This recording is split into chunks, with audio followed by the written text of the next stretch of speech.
Hello, Rama Pupodu. Hope all are in good health, feeling great, wonderful, having a happy and peaceful life. Now let's continue with devotee NRK.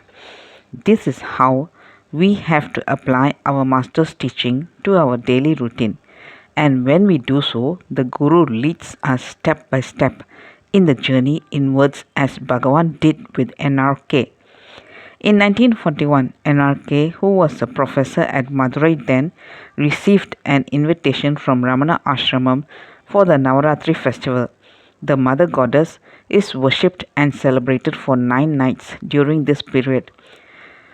I was 5 years old then, and my Aksharabayasam was going to be conducted according to tradition on Vijayadasami, the 10th day. Aksharabayasam is the ceremonial initiation of a child into the practice of writing. Akshara means the letters of the alphabet and Abhayasam means practice. My grandfather Chinnaswamy invited NRK to attend this function. When NRK received this invitation, he felt that since he too was a child of Bhagavan, he should also have his Aksharabayasam done. In Sanskrit, the word Aksharabayasam can also mean the silent practice of the self. He felt that since he would be in the presence of Bhagavan at the time, he would also get silent initiation into the self. He left for Ramana Ashramam immediately. Around 1962 or 1963, he told me, "We two are brothers, remember? Your Aksharabayasam when you were inducted into the formal education in the presence of Bhagavan. I picked up the practice of self-attention in the presence of Bhagavan and at the same time. So we are brothers. We are always together and will always be together. That is how Bhagavan has meant it to be." For 9 days, he participated in the Navaratri celebrations holding on to the Ribu Gita. The other 2 books were already committed to memory and so there was no need to carry them around. He held on to the book and looked at his master. Bhagavan asked, "Why are you holding on to the book?" NRK explained how he had given the book to Bhagavan and Bhagavan himself had given it back to him. He became very emotional at Bhagavan paying such attention on him. Gathering courage, he asked Bhagavan, "Please choose for me the important lines to recite every day." Bhagavan indicated chapter 26 saying, "The recital of these lines is itself samadhi." This is a teaching for all seekers. A book is not something that is just to be read and kept aside. It has to become a part of us.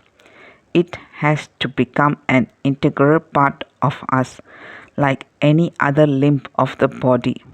This is an instruction that we have to take our master's directions seriously. NRK always carried these books with him.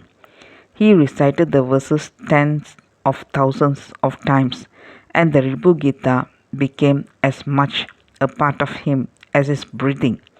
When I once asked him why he had read these books so many times, he replied, "These are not just books.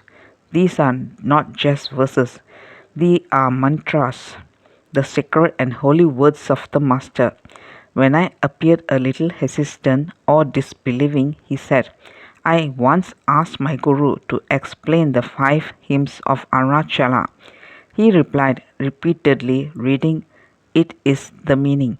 That is why I have read them so many times. Just look at this skeptical scientist. He would have probably read it many more times after that meeting." The Guru transformed the rusty metal into gold. A scientist reading verses thousands of times even though the meaning is simple. He also recited the Rama mantra. Though a scientist, he could still switch off his brain. In 1944, NRK came to Bhagavan for his final initiation. During the interval, he was in a state of total sadhana. because he had received the personal grace of Bhagavan. On that day, Bhagavan was coming down the hill and N.R.K. prostrated before him.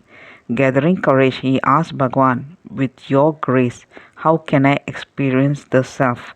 Please let me know how I can be in a state of Kevala Nirvikalpa Samadhi, a temporary trance-like state of the self in which outer awareness is lost, even in a state of sleep.